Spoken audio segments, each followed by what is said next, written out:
Hello there! Today we're going to add a folder containing third-party loops, like the sort we can buy or download if they're freebies, into Logic. The part that we're going to be more focused on in this case is the organizational part of the task, meaning sometimes we have so many sound effects and so many loops that we keep on buying along the years that it can become quite tricky to keep track of them, and sometimes you just forget what you have, so we're going to try and help a little bit to keep track of them better.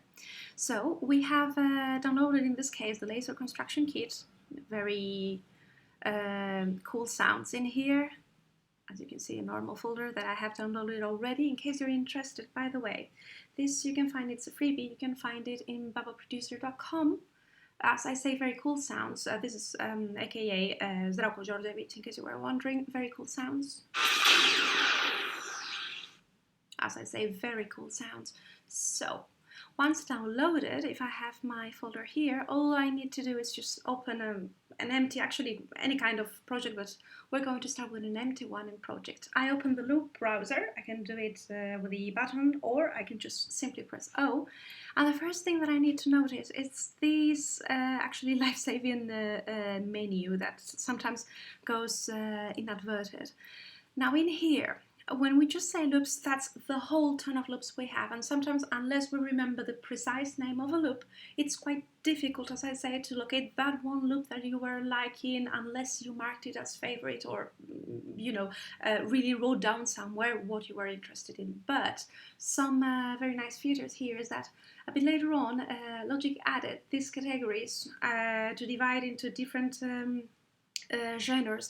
This is already quite helpful because you can go easily to those genres that you're interested in, and later on after this line you can see the whole menu of loops, in this case, that I have bought. You can see all of them, and maybe I don't remember exactly what I need, but if I know that I need vocals and that at some point I bought vocals, even if I don't remember I did, they're going to appear here somewhere as long as I remember the name of the folder containing the loops.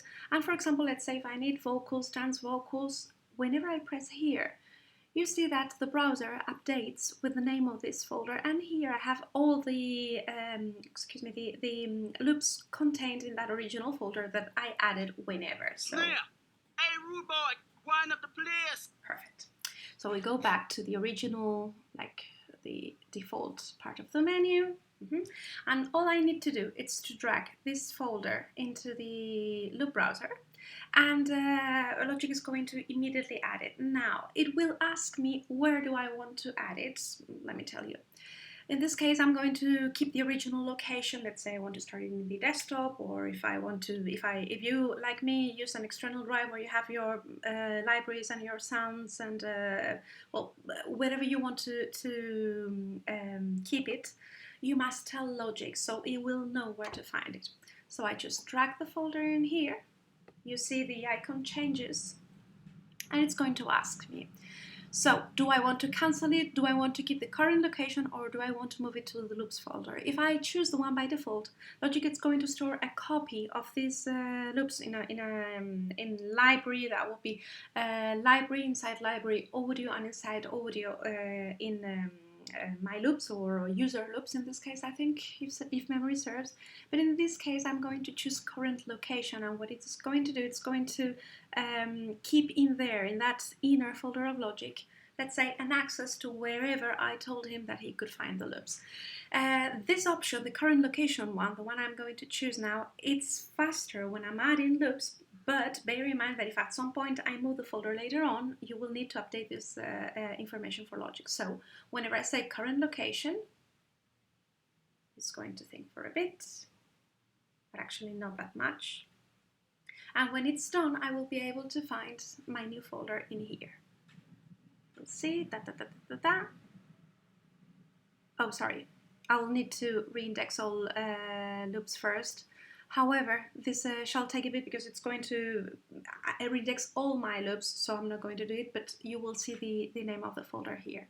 Should I have not chosen to keep the same location and I wanted Logic to keep this copy, I can find those loops in to say, in the library. So in library, there you go, inside library, as I say, audio, inside audio, Apple loops and user loops. As you can see, you have all the accesses to the folders that I have, by the way, kept somewhere else, but here you can find it, and there you have the new one already added. So I hope this was helpful, and hope to see you again soon. Thanks for watching. Bye.